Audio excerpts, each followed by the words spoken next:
सांस्कृतिक सोहळ्यात भव्य आणि दिव्य असे भेटीचे आयोजन केले जाते।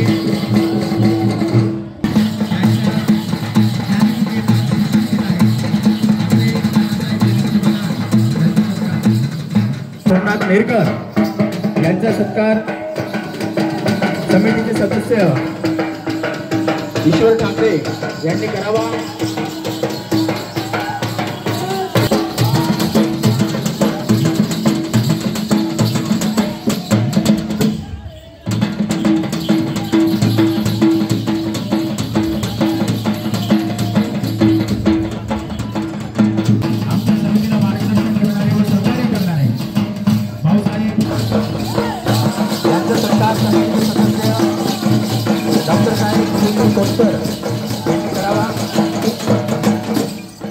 जोरदार टाळ्या झाल्या पाहिजे बंधूंनो। अतिशय सुंदर आपल्या कलेचं दर्शन करणारा हा संघ बघा। या संघात ज्येष्ठ किती आहेत पण त्यांच्या उत्साहात काही कोणती कमी नाही। सन्माननीय भानुदाजी गांगुर्डे पंचायत समिती सदस्य साक्री